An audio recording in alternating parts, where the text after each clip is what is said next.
Welcome to The Explainer. Today, we're doing something really cool. We're transforming a complex technical architecture into a clear, visual blueprint.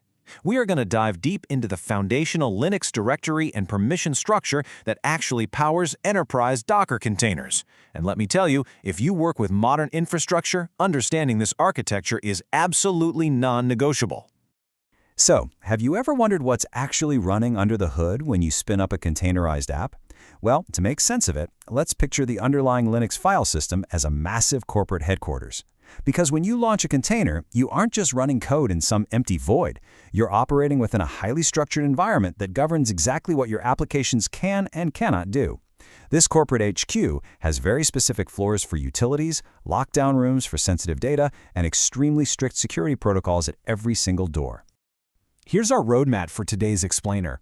We'll cover the blueprint, dynamic data and services, navigating the system, managing enterprise users, and finally, group access and permissions. All right, Part 1, the blueprint, core Linux structure. Everything, and I mean literally everything, in Linux starts at the root directory. It's represented by just a single /, and you can think of it as your ground floor lobby. Branching out from this one root are all the different departments in our corporate headquarters. Whether you're running a massive database or just a tiny microservice in a Docker container, the whole shebang traces right back to this root. Right off that main lobby, we find our essential utility closets. The bin directory is packed with the basic, everyday tools every employee needs, stuff like the ls command or your bash shell. Then there's the sbin directory. This one is strictly for system administrators, and it houses the really powerful security and system tools, like reboot or network configs. And oh, you can't forget the etc directory.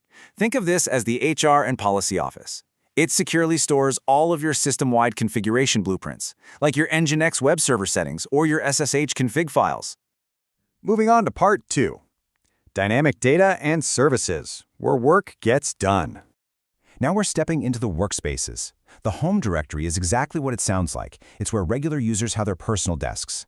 The USR directory acts as a shared resource pool for installed apps and libraries. Now, when you bring in outside contractors or third-party enterprise software, say Google toolsets or custom monitoring agents, they get set up in the opt directory. Those are basically your leased suites. Finally, SRV acts as the customer service desk, holding data that's specifically meant for customer-facing web or FTP services. But what about the active shifting data? Well, the var directory is your dynamic filing room. This is where frequently changing data lives, like system logs, caches, and even your underlying Docker databases. The temp directory? That acts as an automatic shredder bin. Applications use it for temporary files, but, and this is key, it gets completely wiped clean whenever the system reboots. Meanwhile, the run directory is tracking the live daily operational state, keeping tabs on active process IDs and temporary runtime sockets. And finally, we hit the infrastructure backbone. The dev folder is actually fascinating because Linux treats hardware like files. So your physical hard disks show up right here as interfaces. Proc and sys are entirely virtual directories. They don't even exist on your hard drive. They act more like virtual system cameras and HVAC monitors, giving you real-time visibility into the kernel, running processes, and hardware states. Boot contains the ignition switch and bootloader configs. And MNT, alongside media, act as your loading docks for temporary deliveries, like mounted external drives or USB sticks. Okay, Part 3, navigating the system, walking the halls. So, how do we actually get around this massive building? We use foundational tools. You use PWD, which stands for Print Working Directory, to look at the map and see exactly where you're standing. You use CD to change directories and walk the halls. We can then use mkdir to instantly spin up new folders, which is essentially constructing a brand new room, and ls to list the contents and take a peek inside. Of course, we also need tools to handle the actual documents inside these rooms. The touch command lets you instantly create empty files. The mv command moves or renames them. But when it's time to destroy a document for good, the rm command deletes it completely. To actually read those files, you've got a few options. Cat spits out the entire content right into your terminal, while commands like more and the even more powerful less let you scroll through massive log files page by page. And echo lets you print text directly into the terminal or redirect it straight into a new file. But here's the real game changer for enterprise management, mastering auditing tools like grep and find. Think of these guys as your corporate auditors. Grep allows you to do a global search for regular expressions. That means you can instantly search across thousands of text files for specific strings, like hunting down a stubborn error code in your /var/log directory. Find, on the other hand, locates the actual files themselves, searching recursively through massive directory trees based on file name, size, or type. All right, Part 4. Managing Enterprise Users. Onboarding Employees. In Linux, literally every action is tied to a user. We bring people on board using the useradd command. Now notice the -m flag in that command. By using that, we don't just create an account, we actually automatically construct their personal desk space right in the /home directory. If an employee changes departments, we use usermod to tweak their system attributes, like giving them a different default shell. And when someone leaves the company, userdel immediately terminates their access. Now, the way we organize teams here is pretty clever. Linux uses a dual group system. Every single employee gets a primary group, and this dictates the default ownership of any new file they create. But obviously, an enterprise requires collaboration, right? That's where secondary groups come in. You can add users to supplementary groups, like, say, a developers group, to grant them shared access to collaborative projects in specific directories. And the best part? You do this without handing over full root system access.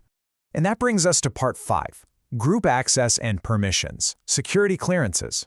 When you run an ls-l command, you get this really detailed long listing. If you look closely at the far left of the output, you'll see a 10-character string. The very first character just tells you if it's a directory or a regular file. But the next 9 characters? Those are divided into 3 groups of 3, and they dictate the exact read, write, and execute permissions. The first trio controls the owner's access, the second trio controls the group's access, and that final trio dictates permissions for absolutely everyone else on the system.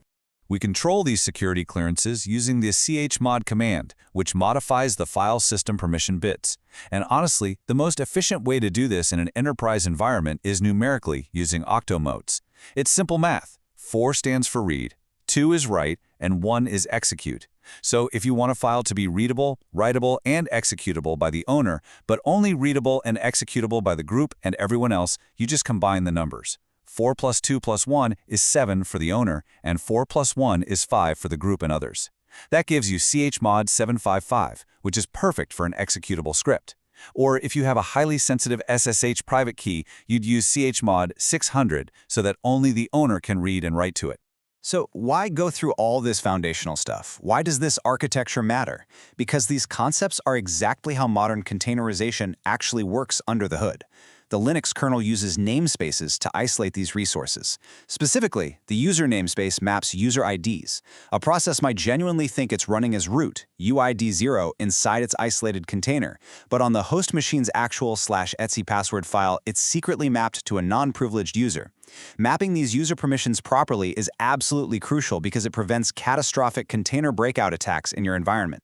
Understanding where your data lives, how to navigate to it, and exactly who has the permissions to access it isn't just basic IT. It is the absolute core of DevOps security. So I'll leave you with this thought to ponder today.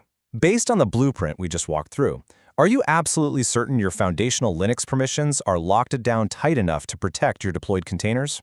It might be a good time to take a hard look at your underlying file structures. Thanks so much for joining me on this explainer.